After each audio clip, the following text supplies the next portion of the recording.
This striking view of the New River Gorge gives the appearance of a rough and rugged land, untamed and barely touched by the modern world that rushes by in automobiles. Yet, this perspective is misleading. For half a century, the New River Gorge throbbed with energy and power, fueled by the lifeblood of the nation, New River smokeless coal. Following the completion of the C&O Railroad in 1873, the canyon pulsed with waves of drive and ambition as it fought to give birth to a new coal field. By the arrival of the new century, the New River coal field was as unpredictable and uncontrollable as any adolescent and just as promising. For decades, the gorge echoed with magic tales of riches won and fortunes lost. Most often than not, the name echoing along the canyon walls as these tales were told was that of the railroad town of Thurmond. Like all great legends, the town of Thurmond began as a dream. The man who prepared this successful mixture of dreams, determination, hard work, and shrewd judgment was Captain William Dabney Thurmond. Unlike many of the investors who came seeking new fortunes in the New River Gorge following construction of the railroad, Captain Thurmond was a local resident of modest means. However, what he lacked in finances, he more than made up for in knowledge and ability. Although honorary military titles were common during this period of history, Captain Thurmond earned his the hard way, in combat for the Confederacy. So great was the respect of local residents that his military title would be used in discussions concerning him for the remainder of his life. During the Civil War, it was common knowledge that Northern troops dreaded the arduous task of conducting battle in the Appalachian Mountains of West Virginia. It was a land where the enemy would stay hidden from view only a few feet from your eyes. Trails through the mountains were confusing, often disappearing at a cliffside without warning. Even worse, the local residents were clannish, unfriendly to strangers from either side, and fiercely loyal only to their type of mountain people. It was a threatening and dangerous landscape for young men from the fields of Ohio and Indiana. Captain Thurmond took advantage of all these obstacles as he struck for the South, waging a type of guerrilla warfare that was relatively unheard of for major military engagements of this time. The captain and his men would strike without warning from the forest along the mountainside and then disappear along paths unrecognizable to the eyes of Northern pursuers. Throughout the confrontation, Thurmond's Rangers, as they were called, struck fear in the hearts of Northern troops and admiration in the minds of his neighbors. However, admiration will not spin well, and following the Civil War, money was tight in the mountains. Captain Thurmond, whose home at Minden was burned to the ground by Northern troops, returned to the area and began to rebuild. As rumors of the railroad construction reached the area, the demand for surveyors increased, and the captain began accepting survey work for additional income. Even the most affluent residents were strapped for cash money following the war. Like many surveyors, Thurmond often provided his services for barter and was paid in goods or land. Such was the case when he did survey work for Peter Bowyer, a large property owner in the New River Gorge during the late 1860s. As payment for the surveying services, Thurmond agreed to accept a few acres of property along the river. To those who viewed it from a distance, the property seemed an unlikely choice, for it was little more than a narrow ledge of land perched along a rough water area of the New River, useless for farming or ranching. Yet, as a surveyor, Captain Thurmond knew something about the way railroads are built. With the primitive methods then available, railroad engineers preferred to follow the path of least resistance, a path that was often clearly outlined for them by a stream which had spent centuries carving it. As much as was possible, the main line of the C&O Railroad would follow the path of the New River through the New River Gorge. Thurmond was convinced that branch lines would soon be built to meet the main line of the railway, and these branch lines would follow the nearest convenient waterway. Two creeks flowed into the New River directly across from the new Thurmond property, Dunloop Creek and Arbuckle Creek. Each would soon share its name with a railroad branch line. Even before the completion of the C&O line, investors swarmed to the area of the New River Gorge.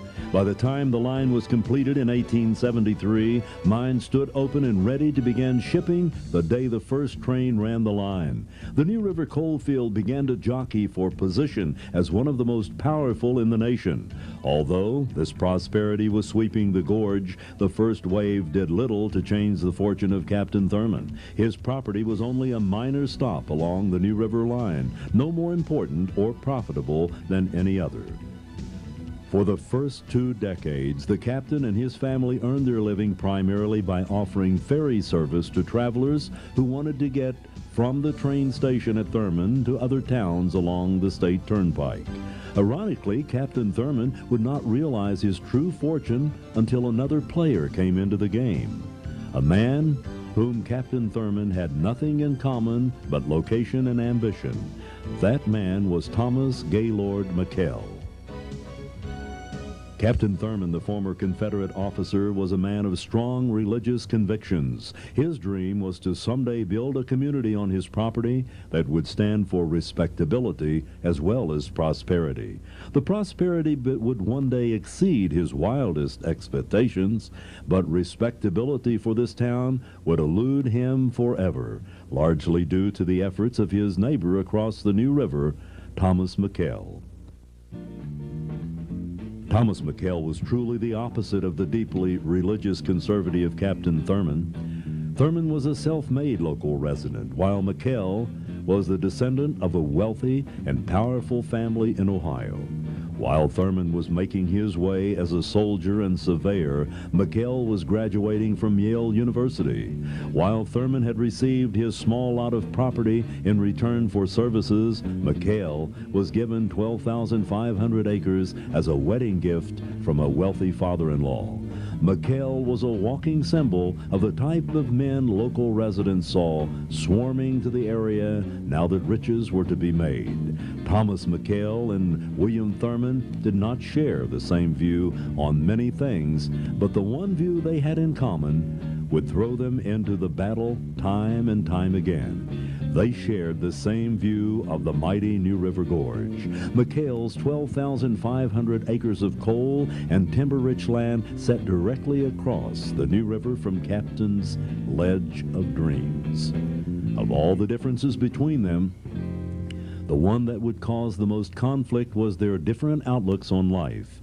While Thurmond, as a devoutly religious man working toward a reward in the hereafter, McKell was the ultimate businessman. As the coal boom era of the New River Gorge unfolded, the two men faced off from opposite sides of the New River with their opposing dreams of a fortune. A bridge that would soon span the mighty river, but nothing could ever span the gulf between the philosophies of these two men.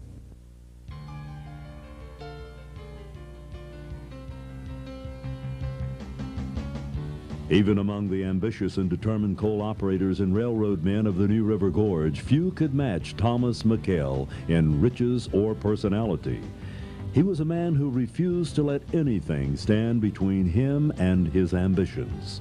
When he arrived in the New River Gorge, he found the property he had been given exceeded his expectations. It was rich in timber and underlain by 2 seams of coal. In fact, he was so impressed that he purchased additional acreage to increase his holdings to over 25,000 acres.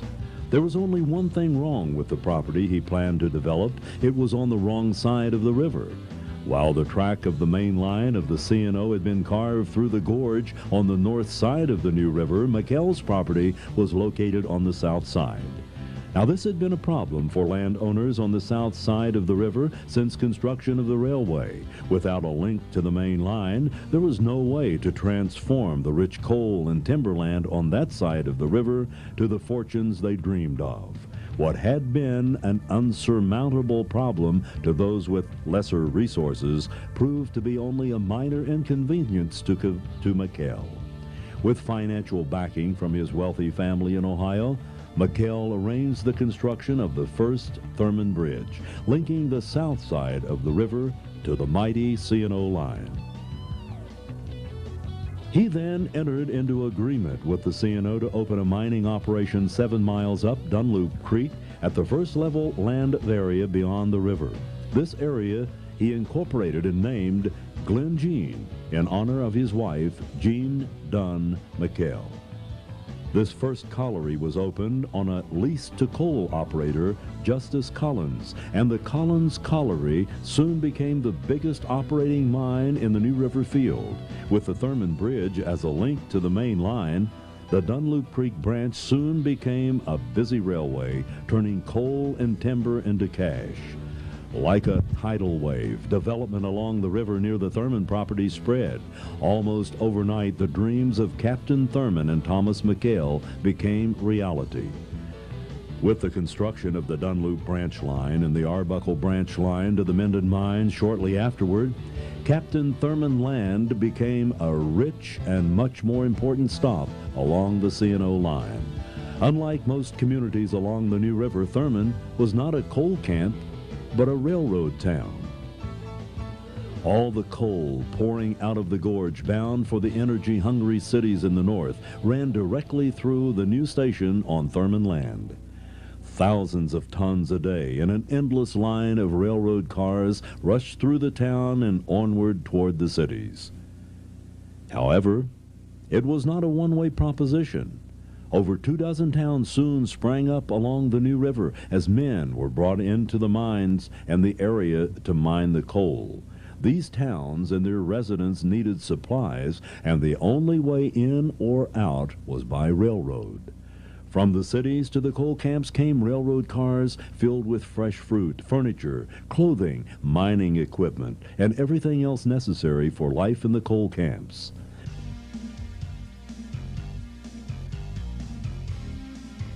From carbide for the miner's lamps, to the satin for the mine owner's wife's new dress, it all came through Thurmond.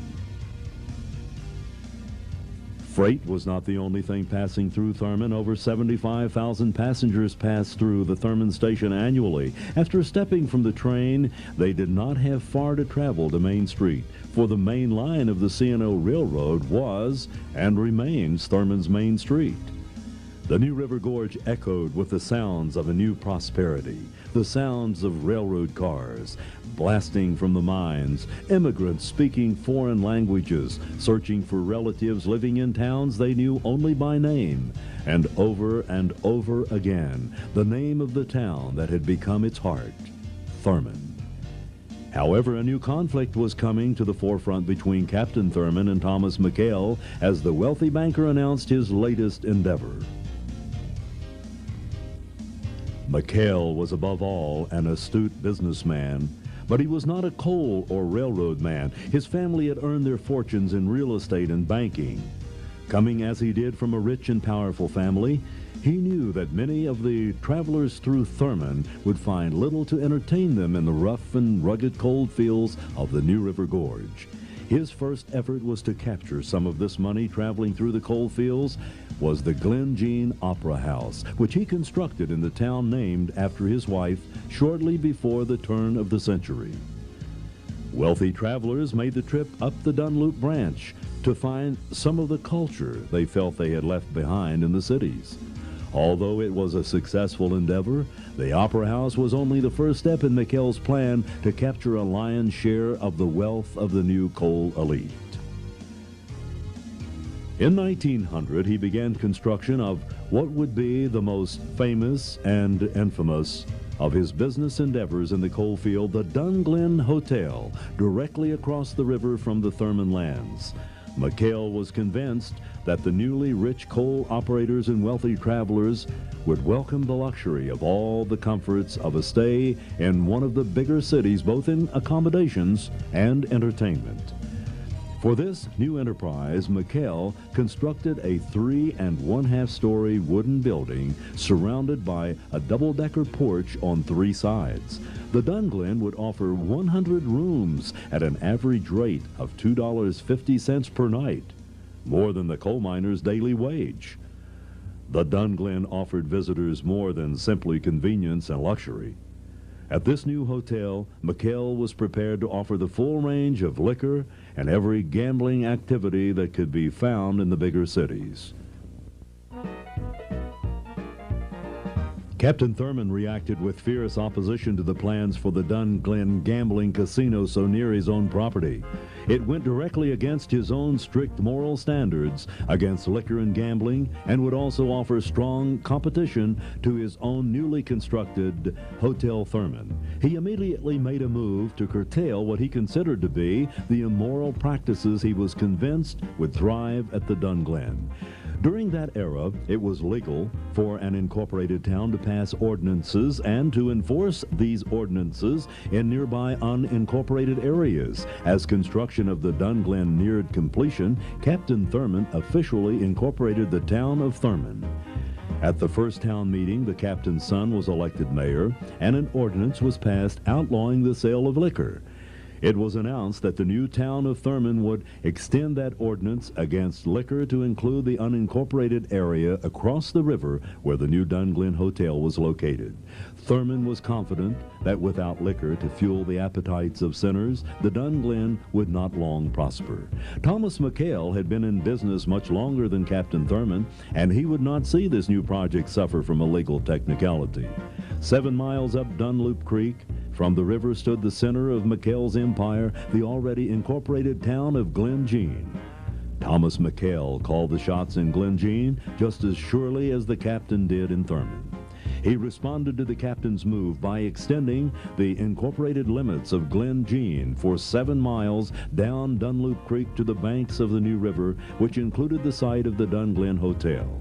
Glen Jean, now the longest town in the county, had no statute against liquor, and the activities of the Dunglen Hotel could proceed as planned. The Dunglen Hotel grew to be everything McHale had hoped and the captain had feared. For the wealthy gambler, the Dunglen offered a wide selection of everything from roulette to poker. The popular casino earned the nickname Little Monte Carlo, and the bar never closed from operating opening day to prohibition. There was no need to close, for the passenger trains ran 24 hours a day, and new customers were always arriving. Poker became so famous at the Dunglen that the casino earned a place in Ripley's Believe It or Not for hosting a poker game that ran continuously for 14 years. Legend maintains that it was not unusual to see amounts as high as $50,000 on the gambling table at one time, and as much as $5,000 might change hands in a single poker game.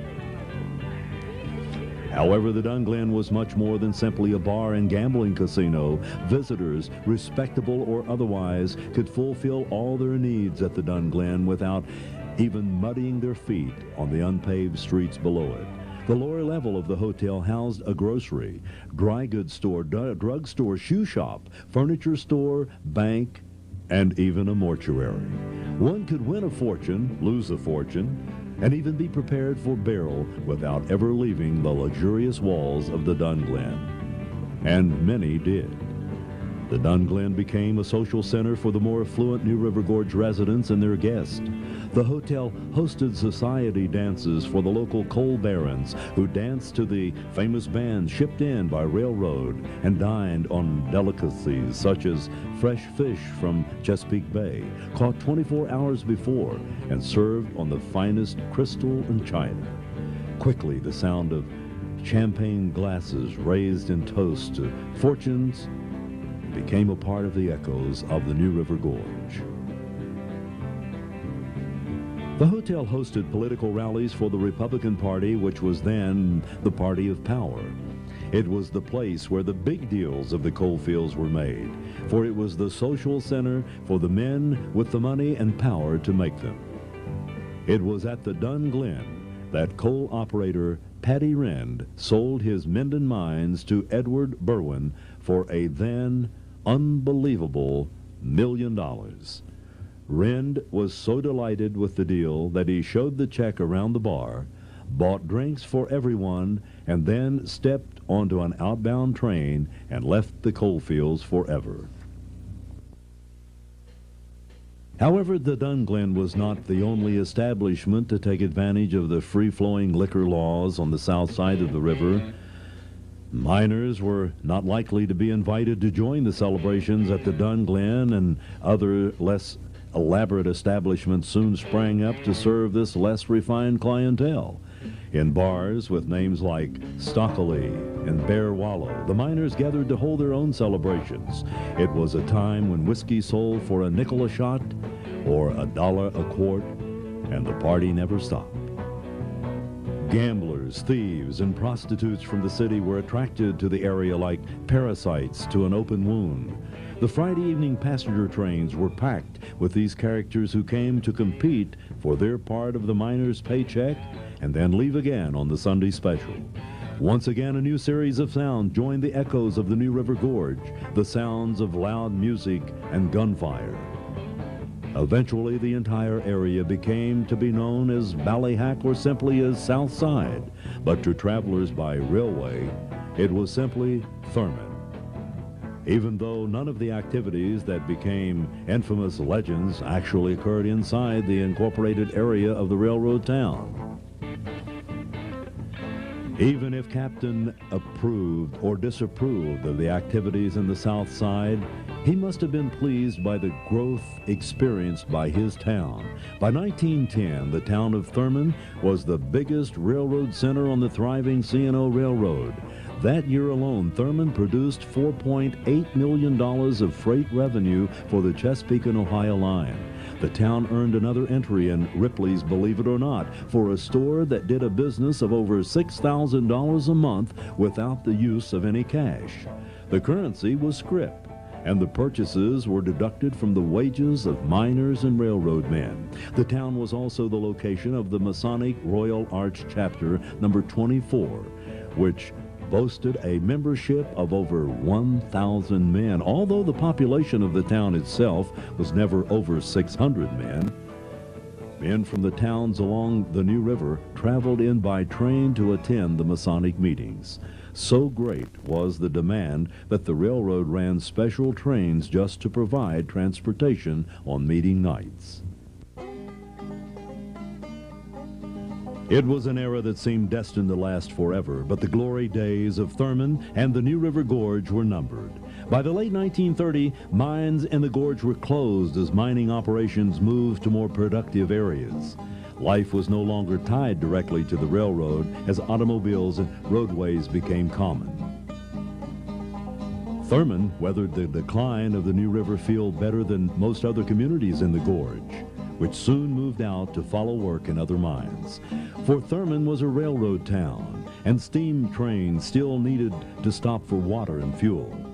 The Chesapeake and Ohio would hold out as long as possible against the wave of technology that favored diesel over steam.